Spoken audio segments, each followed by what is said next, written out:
mga bata, ako si Ginoong Crystal Ipatarejos at ako ang magiging gabay ninyo tungo sa masayang paglalakbay natin patungo sa nakakaaliw na mundo ng edukasyon, pangtahanan at pangkabuhayan, ICT and entrepreneurship. Ngunit bago tayo magsimula at hinihingin natin ng gabay mula sa ating buong may kapal. Mga bata, tayo ay tumayo. Iluko ang ating mga ulo, ipikit ang ating mga mata, at damhin ang presensya ng ating Panginoon.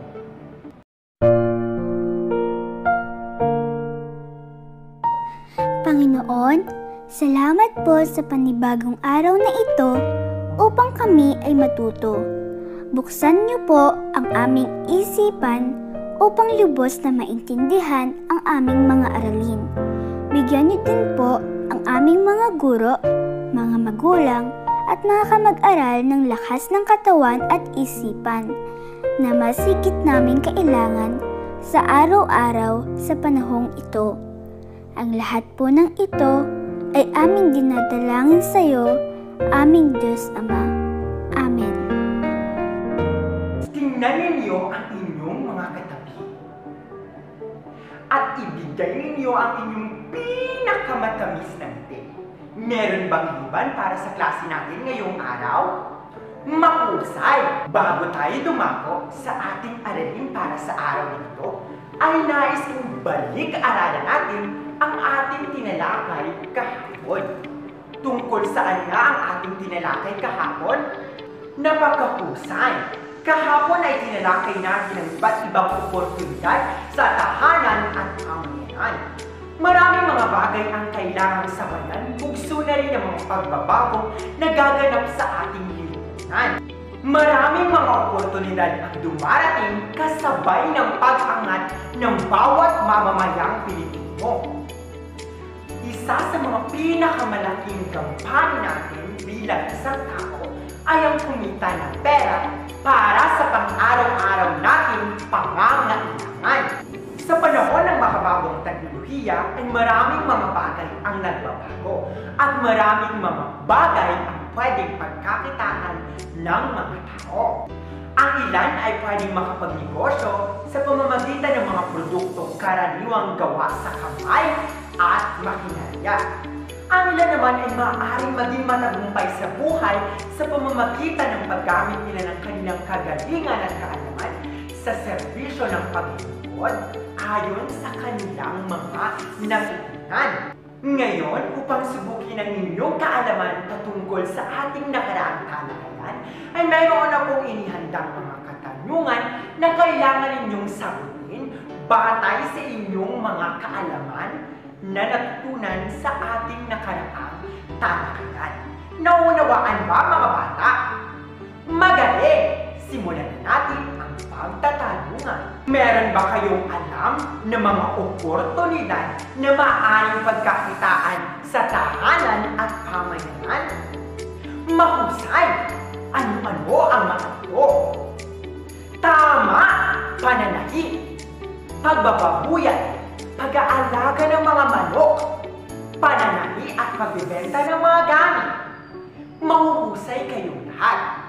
Sa tingin ninyo, gaano kaya kahalaga ang mga oportunidad na ito para sa ating pamilya at pamilyanan? Mahusay! Nakakatulong ang mga oportunidad na ito para magkaroon ng karagdagang kita ang isang pamilya. Kahanga-hanga! Mukhang marami kayong natutunan at inyong lubusang naunawaan ang ating naging talakayan kahapon. Ngayon naman ay dadako tayo sa panibagong gawain. Mayroon ako rito isang kahon na naglalaman ng mga produkto at serbisyo na karaniwan natin makikita sa ating mga tahanan at pamilyahan. Ang kailangan nyo lamang gawin ay piliin sa loob ng kahon ang produkto at serbisyo na tinutukoy sa bawat pangungusap. Naunawaan ba, mga bata? Mahusay! Taga na ba ng mga damit, kumot at iba pa? Tama! Laundry washer o taga-laba. Produkto ng mga sastre at mananahi. Magaling! Damit. Tagapag-alaga mag-aalaga ng mga halaman at taga-ayos ng harden. Tama! Hardinero, mahusay sa pagluluto. Magaling, chef! Isa sa mga produkto ng kalabaw at baka. Mahusay! Gatas!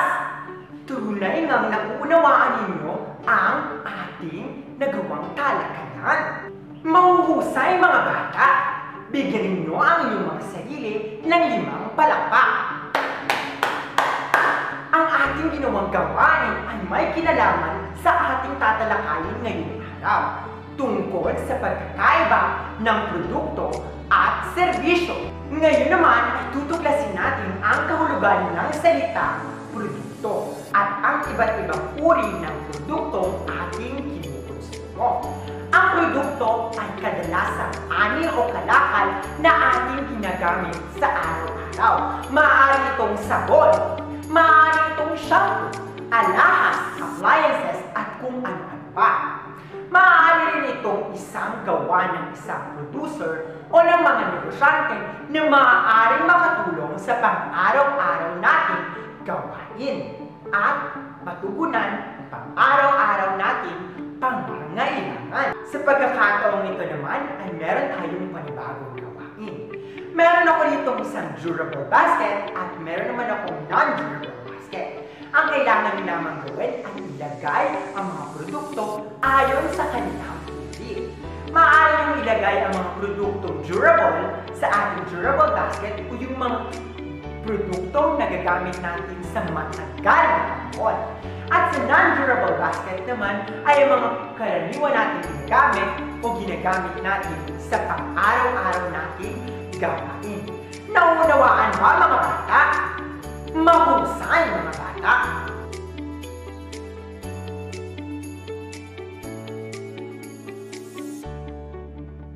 Sapagkat nalaman na ninyo ang kahulugan ng produkto at ang dalawang uri nito, ngayon naman ay dumako tayo sa kahulugan ng serbisyo. Ang serbisyo ay ang paglilingkod o pagsisilbi na karaniwang ginagawa base sa kanilang kaalaman at kasanayan upang matugunan ang pangangailangan ng mga tao. Ang serbisyo ay nahati sa 3 sektor, gaya ng professional, technical, at kasanayan. May mga serbisyo rin na nangangailangan munang makapagtapos ka ng isang kurso at makapag-exam gaya ng board or bar exam para makapagtrabaho ka sa professional service sector na kagaya ng guro, engineer, at abogado. Ngayon ay tingnan natin ang pagkakaiba ng 3 sektor nito. Unahin natin ang professional sector. Sa professional sector, kailangang nakakuha ka ng kurso at nakapasa ka sa kahit na anong board or bar exam para makakuha ka ng lisensya na katunayan na pwede kang maglingkod at magbigay ng serbisyo sa inyong komunidad.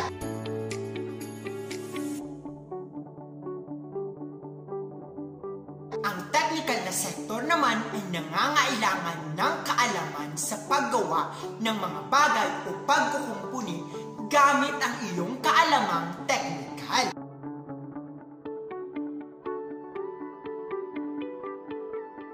Sa sektor naman ng kasanayan ay nangangailangan ito ng mga kasanayan para makapagbigay ng isang serbisyo. Ang isa sa mga halimbawa nito ay ang pagiging barbero.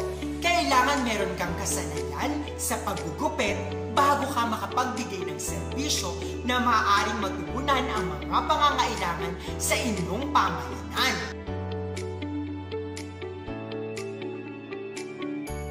Ang mga produkto at serbisyo ay hindi magkapareho. Kaya naman upang lubos ninyong maunawaan ang pagkakaiba ng dalawang terminolohiyang ito, ay meron akong inihandang mga halimbawa. Kailangan nyo lamang tukuyin kung ito ba ay halimbawa ng produkto o serbisyo. Kung sa tingin ninyo ay ito ay halimbawa ng produkto, kailangan nyo lamang ngumiti ng labas ng ngipin at tila, kagaya nito. Kung sa tingin nyo naman ang halimbawang aking ipinakita ay halimbawa ng serbisyo, kailangan nyo namang ikunot ang inyong mga noo kayo na tila kayo ay galit.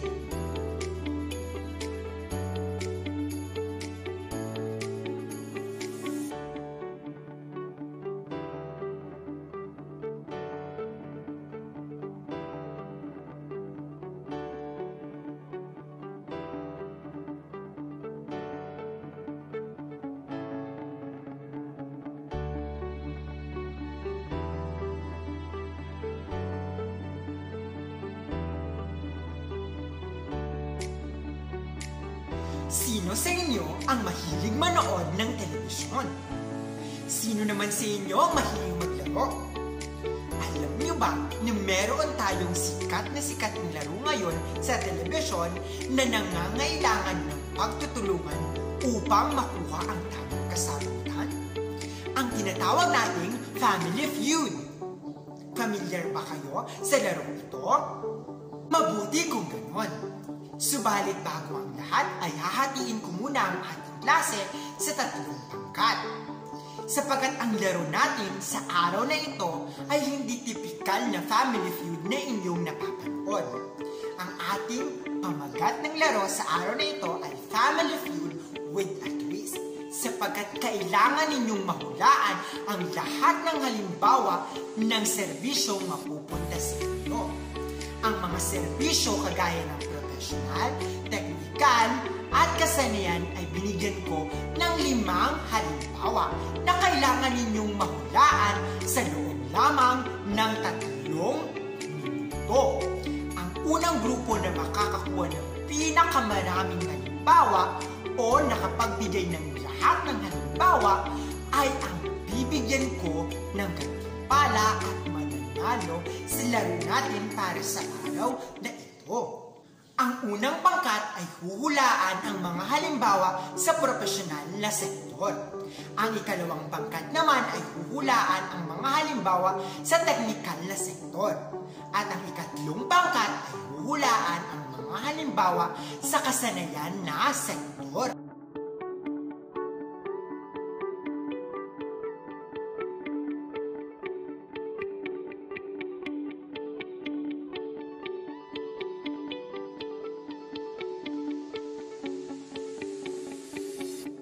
Ang mga pangangailangan ng tao ay natutugunan dahil sa iba't ibang mga produkto at serbisyo na makikita sa ating pamumunan. Ang mga produkto ay ang mga kalakal na nakikita at nahahawakan natin, samantalang ang mga serbisyo naman ay ang mga aktibidad na ginagawa ng mga tao at ng makinarya. Upang lubos ninyong maunawaan ang ating talakayan ay meron akong inihandang gawain na kailangan ninyong gawin sa inyong kwaderno.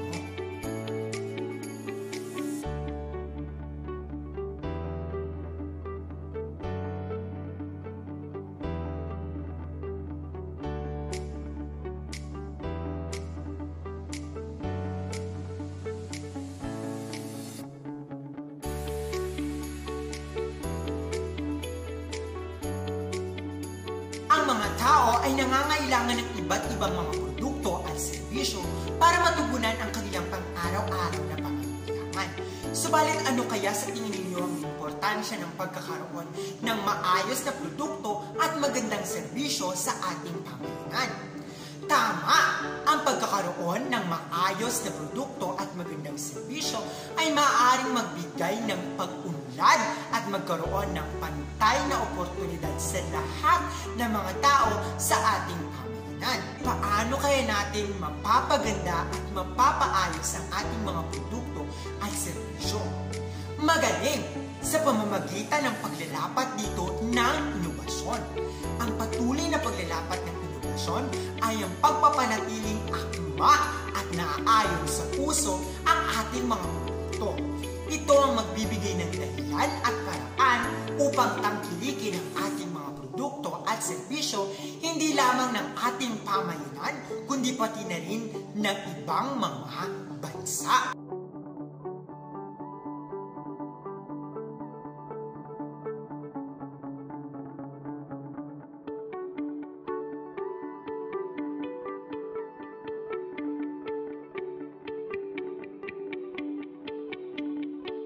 Para sa inyong takdang aralin, kailangan ninyong kumplituhin ang chart sa pamamagitan ng paglalagay ng mga produkto at serbisyo na makikita ninyo sa inyong mga tahanan o barangay. Gawin ito sa inyong kwaderno. Maaari rin kayong magpatulong sa inyong mga magulang, kapatid o sino mang kasama sa inyong mga tahanan.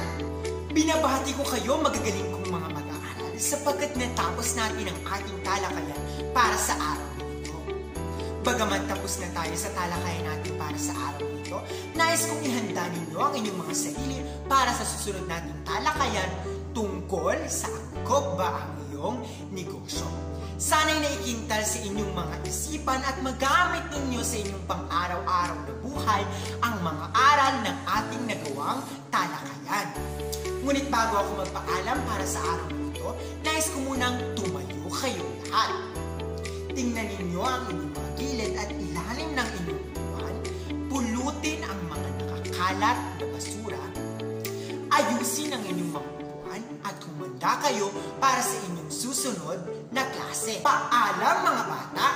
Magkita-kita muli tayo sa susunod na araw para sa isa na namang masayang paglalakbay tungo sa nakakaaliw na mundo ng asignaturang Edukasyong Pantahanan at Pangkabuhayan, ICT and Entrepreneurship.